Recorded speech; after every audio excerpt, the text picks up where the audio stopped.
Hi everybody, Debra and Bandit here. The video you are about to see today is from my Friday Night Live chat, and it has been edited so that you can watch the condensed version. Enjoy!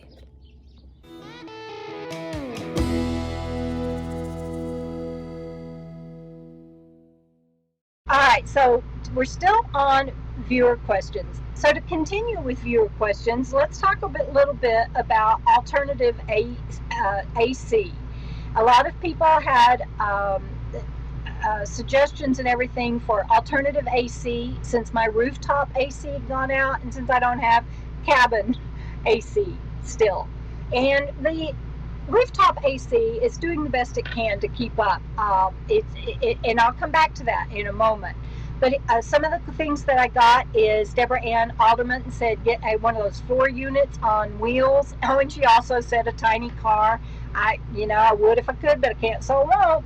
So, and Janet Winter says get a small window AC unit, and we're going to address all of this in just a moment.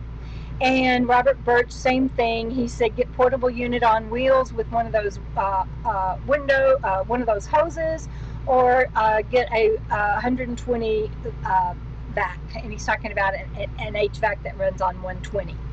So, and I see that some of you are asking me questions, and I appreciate that. But let me finish this up. Y'all ask all your questions you want to. I'll come back and I'll catch up. I promise.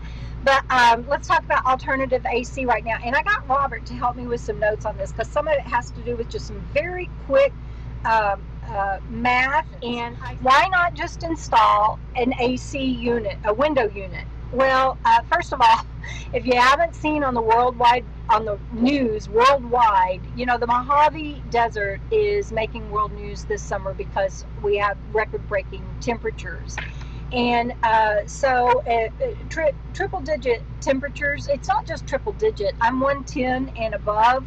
Let me see, like right now, can y'all see that? It's 108 out there and 86 in here. Today it got up to 121. And my AC is holding very good to be able to get 20 and 30 degrees cooler. It's still not working optimally, but that is good enough, and I'll take it. So a 5,000 BTU, which is what everybody keeps talking about putting in the window, one of those small units like what we have in Fancy Free and what Robert has in Old Gray, his van that is parked here. That's normally rated for 100 to 150 square feet, which is what those vans are. And again, Robert, thank you for helping me with the math because I would not have been able to figure that out. So that's pretty small for an RV. This is a small RV at 23 feet, but it's a lot more than 150 square feet. And also those ratings on BTUs, they are assuming that your walls and everything, that the house has decent insulation, and that's based on more typical summer temperatures. And that I'm in anything but typical. So my previous rooftop AC that was going out that they replaced was 8,500, so bigger than the 5,000. And that's about the smallest that most rooftop air conditioners are for RVs. You can get smaller, yes, but it's not recommended. So that was 8,500, and to find an 8,500 large window AC unit or something, these old windows aren't going to hold that up. And also, or some people put them through walls. I don't have a wall without a window, and I don't know how to do that kind of installation, and I'm certainly not going to pay somebody to come do that. And so that's not going to happen. And this is my only vehicle. Lynn has loaned me her car, but this is my only vehicle. To be able to put a window unit in and drive around with a window unit sticking out, if I could get around to doing that, I'm just not going to ever do that. And so the other thing is, window units, they last a long time in homes. But if you put them in a rig, a van, any kind of vehicle, and you're bouncing them a lot and agitating them, shaking them a lot, they're not going to last as long. So that's covering the window AC unit. And then the people that are saying, why not install the portable AC unit? Well, again, those are inefficient compared to even window ACs or rooftop ACs. I get that they work, and I even have a friend, Julie Tooley, that has one in her van right now. And the reason that I don't they're not as efficient, and I don't want to go into that in the scope of this video, but they're also more expensive than the window AC. And depends on what you get. You can get the used ones. Like I did this one time with my original Fiona when I was waiting on a rooftop AC to get delivered, because I was changing everything out in her to plan on hitting the road after retirement. And I replaced the air conditioner in her, and I got one of those portable units, and I went cheap. I went to a pawn shop, and I got an older model that had the water drawer, and you had to add water, and you had to empty the water, and they all have to be vented with a hose somehow. And then you have to drive. You have to have a footprint to put that thing, and then you have to take the hose down, and you have to be able to block the air around the hose somehow. And you have to take all that down to drive, not to mention what it looks like when you're camped with people and everything. And so that just did not work for me. And not to mention that when you travel, you either have to keep them in the footprint that they're in and bolt them down or secure them somehow or store them somewhere. And I don't have a way to do any of that.